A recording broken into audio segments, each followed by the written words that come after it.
demand and supply. So, demand refers to the quantity of a product or service that consumers are willing and able to buy at a particular price and within a specific period of time. So, demand क्या है? Desire.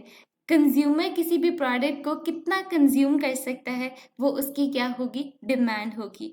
Consumer किसी भी product को purchase करते हुए किस चीज़ को देखता है? अफोर्डेबिलिटी को देखता है कि क्या वो इस चीज़ को परचेज कर भी सकता है या नहीं कर सकता, और अगर वो परचेज कर सकता है तो वो कितनी मिकदार में उस चीज़ को परचेज कर सकता है। ठीक है, लॉ ऑफ डिमांड क्या कहता है कि जब भी किसी प्रोडक्ट की प्राइस जो है वो इंक्रीज होगी, उसकी डिमांड क्या होती है? डिक्रीज हो जाती है, और जैसे ही उस प्रोडक्ट की प्राइस डिक्रीज होती है तो डिमांड क्या होती है? इंक्रीज हो जाती है। ठीक है, अगर फॉर एग्जांपल चाय की प्राइस इंक्रीज हो जाती है और आप दिन में 3 कप चाय पीना पसंद करते हैं, तो आप क्या करेंगे? अब आप उस चाय को अफोर्ड नहीं कर सकते, तो आप अपनी डिमांड जो है वो डिक्रीज कर देंगे और आप दिन में 1 या 2 कप चाय पिएंगे।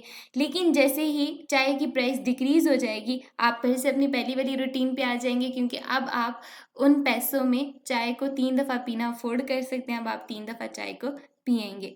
ठीक है, सो क्या है? डिमांड जो है वो इसका नेगेटिव स्लोप है, यानी जैसे ही प्राइस इंक्रीज होगी डिमांड डिक्रीज हो जाएगी, जैसे ही प्राइस डिक्रीज होगी डिमांड क्या होगी?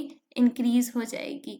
ठीक है, सो सप्लाई क्या है? Supply refers to the quantity of a product or service that producers are willing and able to provide to the market at a given price within a specific period of time. ठीक है, supplier अपनी profitability को देखेगा, consumers अपनी affordability को देखेगा। ठीक है, अब अगर किसी भी प्रोडक्ट की प्राइस जो है वो इंक्रीज हो जाती है, ठीक है, तो कंज्यूमर जो है वो उस चीज़ की डिमांड कम कर देगा, लेकिन सप्लायर को अब उसमें बहुत ज़्यादा प्रॉफिट हो रहा है तो वो उसकी सप्लाई ज़्यादा कर देगा। ठीक है, क्योंकि उसका प्रॉफिट भी ज़्यादा हो रहा होगा। तो ऐसे ही जब भी किसी प्रोडक्ट की प्राइस कम हो जाएगी तो सप्लायर अपनी जो प्रोडक्शन है वो उस चीज़ की कम कर देगा, यानी वो सप्लाई भी उस चीज़ की कम कर देगा।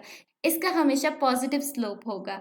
ठीक है, सप्लाई में जब किसी भी प्रोडक्ट की प्राइस ज़्यादा होगी तो उसकी क्वांटिटी भी ज़्यादा हो जाएगी। ठीक है, अगर उस प्रोडक्ट की प्राइस कम होगी तो उसकी क्वांटिटी भी कम हो जाएगी, बिकॉज सप्लायर को उसमें इतना ज़्यादा प्रॉफिट नहीं हो रहा होगा।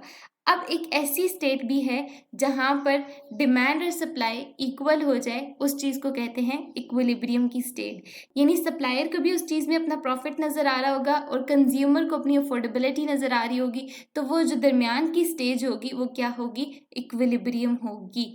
सो आपने याद रखना है कि डिमांड के अंदर हमेशा नेगेटिव स्लोप होगी, ठीक है, और सप्लाई के अंदर हमेशा पॉजिटिव स्लोप होगी।